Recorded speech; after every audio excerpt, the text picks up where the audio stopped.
Sedherenge kula nyuwun ngapunten Gus, sing badhe kula ajukan pertanyaan niki taksih wonten kaitane kalih pertanyaan sing pertama wau, yaiku berkaitan dengan holwat, dengan zikir sirul asror. Setelah kita melalui rangkaian itu, kita ingin sebuah pencapaian yang maksimal, yaitu bertemu Allah Subhanahu wa Ta'ala. Poin yang ingin saya tanyakan adalah, apakah perlu syariat yang lain, khususnya sholat 5 waktu kita jalankan, dan bagaimana statusnya? Mohon penjelasan. Mohon maaf jika pertanyaan saya mungkin kurang etis. Ibadah murni dan tidak murni, makhdub dengan ghairu makhdub, itu ke buku mukawwanat makhluk, dan itu thariqah, jalan,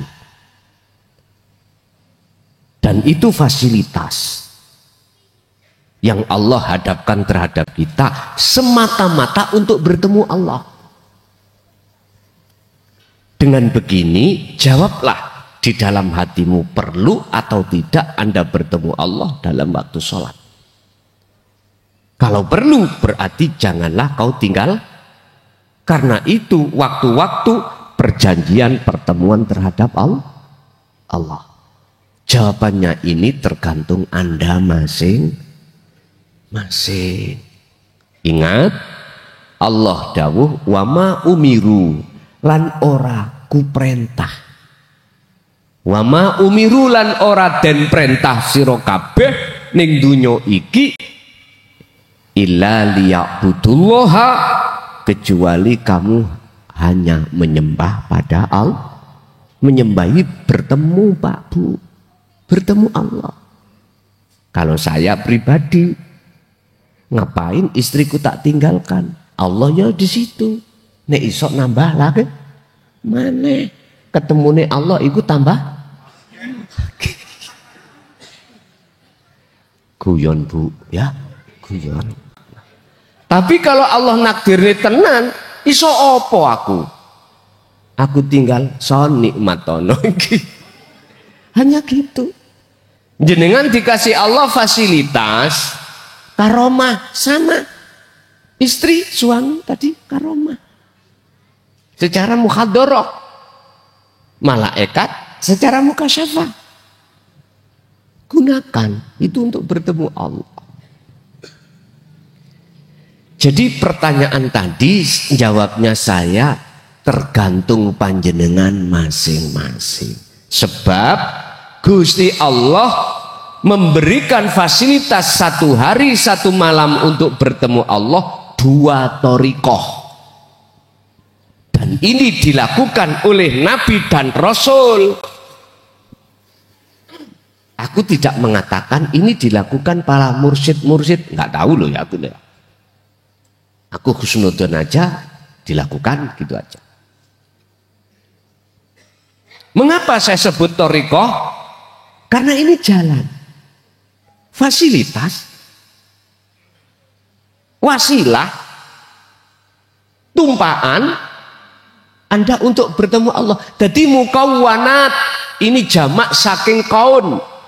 Nek kaun iku makhluk siji, nek mukawwanat pirang-pirang makhluk. Nama sholat iku makhluk.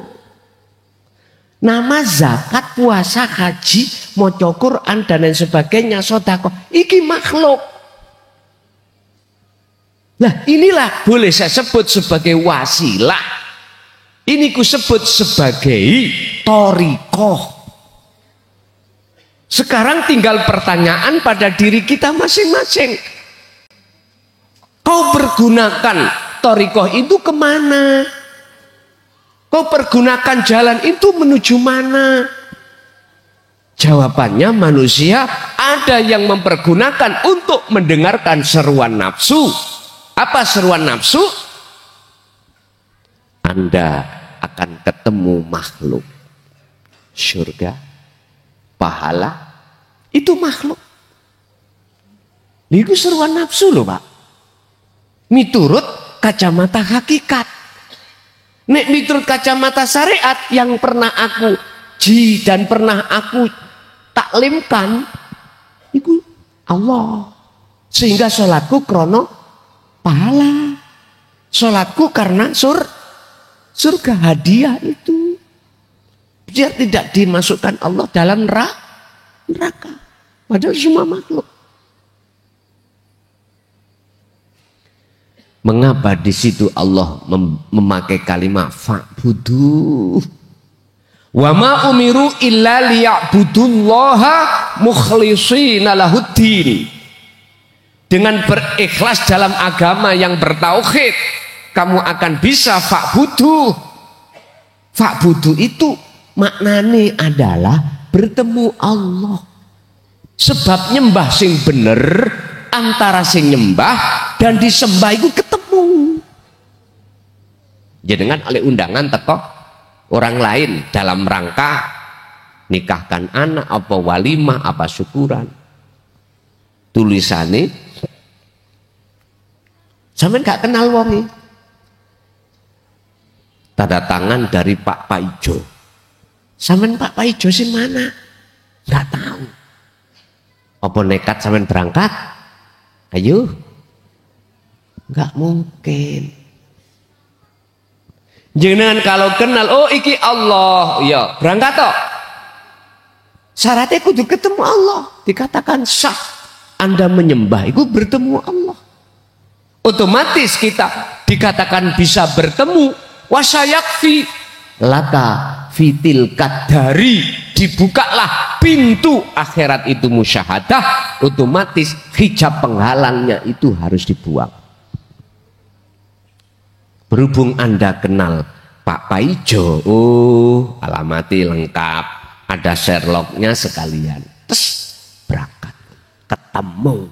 Nek ketemu, mesti gak keliru Pak. Antara Pak Paijo dengan anaknya, berhubung jenengan sudah tahu siapa Pak Paijo, gak mungkin keliru anaknya. Mesti bener ketemu Pak Paijo. Makanya mengapa dalam surat Toha ayat 14 itu Gusti Allah ngomong, Innani anallah, sesungguhnya saya itu Allah. Sesungguhnya aku ini Pak Paijo. Loh ngene lho. Penegasan awal Anda bertemu Allah itu di situ. Nanti kalau sudah selanjutnya kedua, ketiga bertemu wis gak atik. Allah ngomong innani anallah. Mboten wis gak ngaku-ngaku. Aku iki Gusti Allah, wis gak ngono. Lah ya napa? Ya wis diem. Akhirnya ngomong, piye kabare Bos? Api-api wae. Nyong ya ngono, api.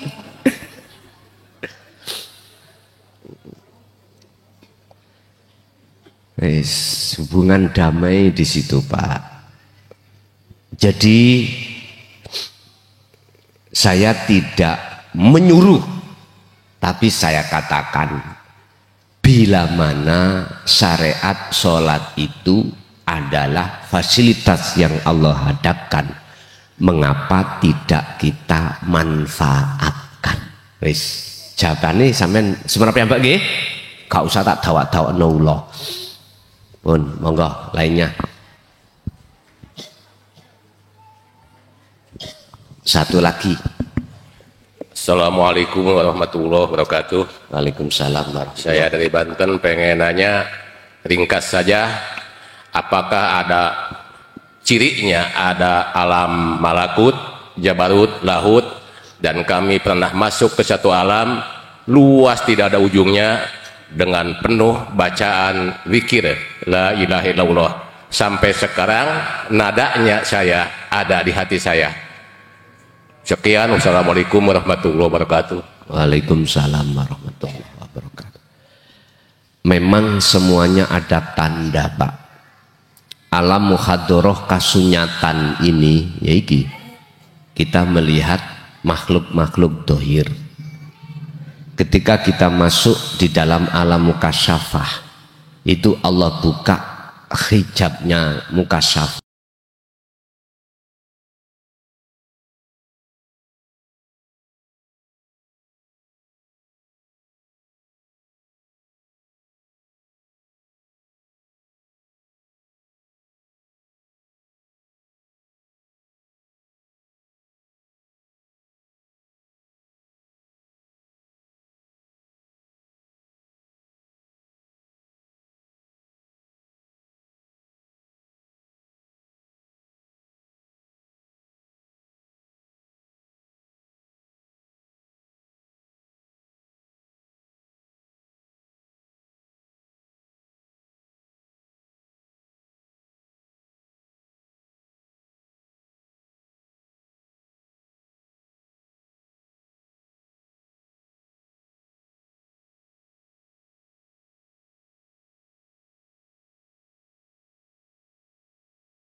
Okay.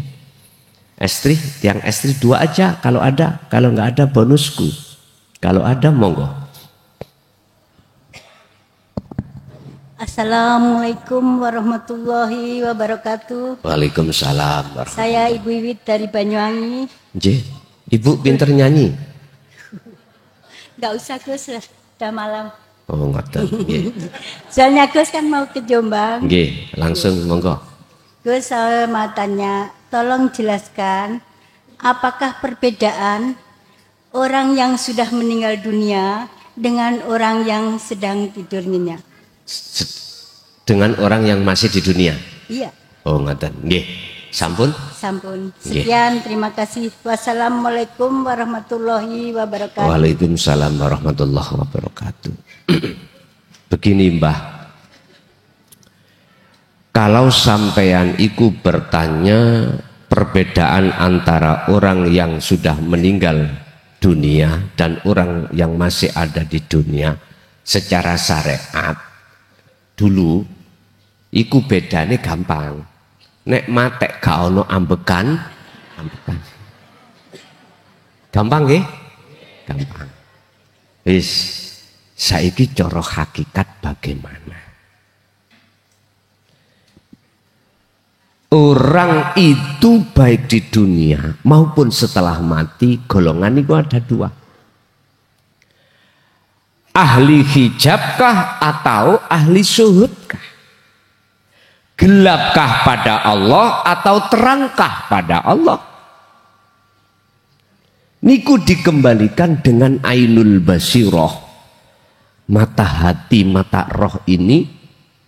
Apakah di situ masih terhijabi, terbajah dengan perkara-perkara selain Allah yang dianggap wujud, ataukah sudah roboh perkara-perkara hijab itu yang menutupi diri manusia itu, yang diterka wujud akhirnya enggak wujud.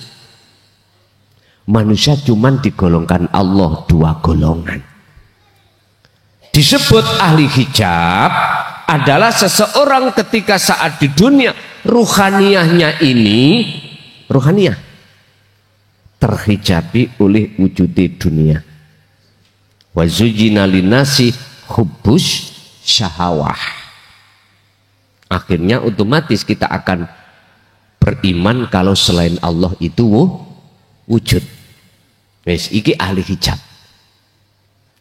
Disebut ahli syuhud adalah seseorang hijabnya sudah dihabiskan Allah. Belenggu, rantai yang mengikat kita ruhaniyah itu sudah dilepas Allah. Bukan karena kita bisa melepas sendiri, enggak. Yang melepaskan itu Allah. Bukan kita menang perang nafsu itu karena kita, enggak, karena memang dimenangkan Allah. Nah, ini kalau sudah menjadi ahli syuhud, baik ada di muhadharah dunia Atau tinggalkan dunia berarti mukasyafah. Tetap dia dimusyahadah. Artinya nggak ada bedanya secara hakikat itu. Tapi khusus bagi ahli syuhud. Tapi ahli hijab mohon maaf. Qad khasiral ladina kadzabu bi liqa'illah. Sadare kalau selama ini kita dolim pada Allah ketika saat-saat idza jaa ajaluhum, ketika napas itu sudah di tenggorokan.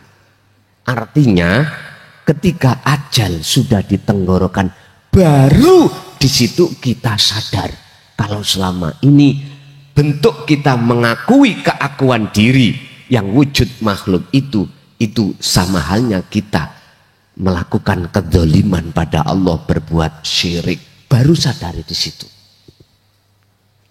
Terus siapa sing nolong? Jasad sing nolong dulur tetangga dibudalke, diberangkatke ke kuburan. Asale lemah kembali ke roh. Asale Allah isok balik nang Allah. Susah. Wis ngeten mawon gak percaya. Sing ngaji duduk malam hari ini ya. Tolong nanti kalau pulang yang pakai sepeda motor atau mobil meremok kabeh. Gak bisa kalau sampai rumah. Gak bisa. Ketika roh itu dipaksa Allah untuk kembali, dapat pertolongan enggak? Enggak akan. Kalau enggak percaya, ini Allah tegaskan di dalam surat Al-Isra ayat 72. Siapa di dunia dia masih kegolong ahli hijab, maka setelah mati tetap ahli hijab. Makanya wa min waraihim barzakhun ila yaumi yub'atsun, dimasukkan alam barzah. Karena barzah dindingnya di dunia kita belum roboh. Begitulah. Nggih, satu kali lagi. Nggih.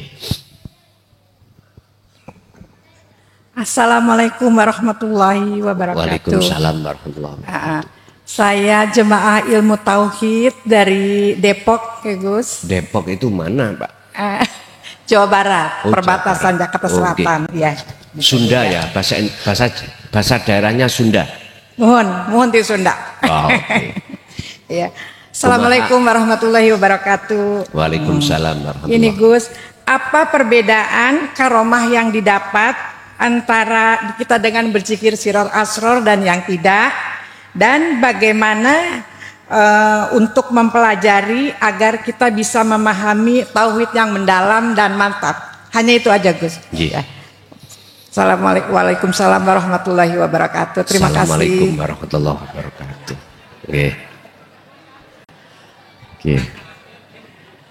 Perbedaan karomah yang kemarin sudah kita laksanakan dengan sirul asror bagaimana? Wirid, karomah, dan sirul asror. Sebetulnya itu tidak ada bedanya bagi Anda yang sudah paham dan mengerti jalan untuk menuju keesaan Allah.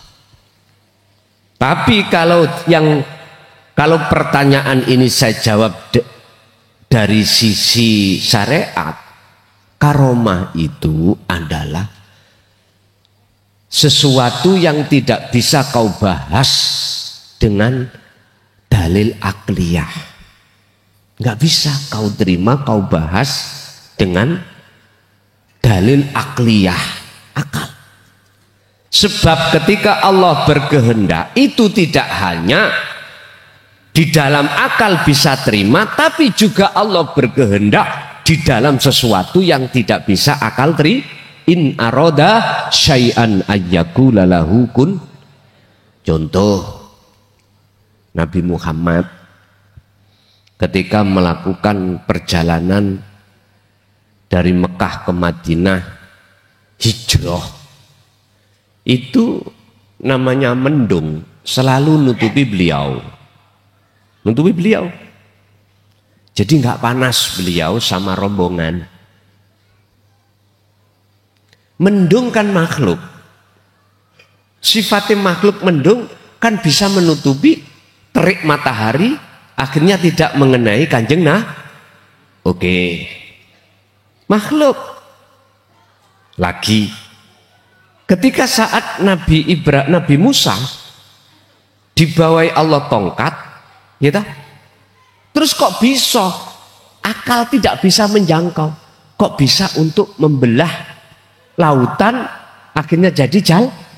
Kan nggak masuk akal loh ini. Itu karomah. Tinggal pertanyaannya, kau ini menghadap karomahnya atau menghadap Allahnya? Sehingga menurut ahli syuhud sudah ada nggak ada perbedaan antara Anda ini membawa karomah atau tidak, sudah tidak ada perbedaan. Terus mengapa itu harus didatangkan Allah? Karena kondisional. Kondisional. Nantilah Anda akan tahu sendiri. Akhirnya nggak mudah ngelokno aku. Wis nang sirul asra kok nang karomah. Wis saiki tak maklumi kuwi ngecemes. Tapi nanti Anda akan, jikalau situasi itu menghadapi pada diri Anda tahu jawabannya. Itu. Jadi tak simpulno, sirul asrar dengan karomah itu nggak ada bedanya bagi mereka yang sudah sering hatinya bertemu Allah. Satu, nomor dua, tentang perjalanan tauhid. Di dalam Al-Quran, Islam itu umat Muslim, cara bertauhid itu diajarkan Allah lewat beberapa proses. Satu, la ilaha illallah. Dua, la ilaha illallah, thariqah yang tadi syariat. Tiga, la ilaha illa anta, hakikat. Yang terakhir, la ilaha illa ana, makrifat. Mestinya kita seorang muslim sudah dikasih Allah cara untuk mengenal Allah dan mencapai tingkatan derajat yang paling tinggi, yaitu makrifat Allah. Mestinya kita harus naik terus. Gak terus kita itu kadung kesenangan di syariat terus. Kapan maju nih? Nek wis ana thariqah kadung seneng gegawan karomah. Terus anakku. Kapan majune? Kapan wusulmu itu kapan? Ingat, jikalau kau tidak paham isi maksud la ilaha illa anta, jangan harap kau bisa sampai la ilaha illa ana. Karena prosesnya itu. Jikalau kau tidak mau terima la dzikir sirul asrar, jangan harap kau bisa sampai fana'u dzikri. Saya istilahkan gini. Jenengan dari berbagai sudut kotak Nganjuk untuk ke Mojokerto kudu ngliwati kota Jombang. Gak sampean lewati Jombang itu. Sampai tengok-tengok ae ke Nganjuk. Jangan harap Anda bisa sampai ke Mojokerto. Mengapa saya harus terus di Nganjuk? Macam-macam alasannya. Ada dikarenakan intine kita itu kebulet hubus syahwah. Hubus syahwah. Dibuleti bokong semok. Iya, wis kadung saweneng, Pak. Dasare ngelak kudu ngopi, ketika masuk warung kopi sing jualane semok bokong, wah yang disukai, Pak. Wis. Terus takok, Mbak, masih sendirian? Sik tas saya ditinggal bojo kula mati, ketepak. Gitu Pak ya? Loh, begitu. Masalah tir podo irenge, sir podo senenge. Wis dadi ae. Dadi. Berarti kebulet bokong. Kadang kita kebulet, mohon maaf, anak. Kadang kita juga kebulet dunya brono. Akhirnya jatuhnya cinta kita kepada mukawwanat makhluk itu. Ya iki wis. Mboten saged ngelewati Jombang. Jenengan harus ke Jombang dulu baru ketemu Mojokerto.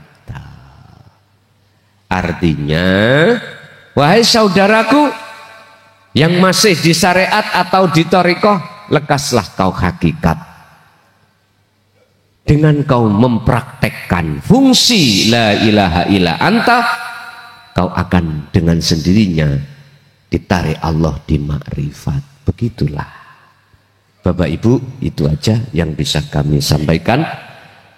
Kurang lebihnya mohon maaf barangkali ada sesuatu yang tidak berkenan di hati jenengan. Saya atas nama pribadi Mukhlason mohon maaf yang sebesar-besarnya. Akhirul kalam, hadanallah wa iyyakum wal afa minkum. Assalamualaikum warahmatullahi wabarakatuh. Allah harap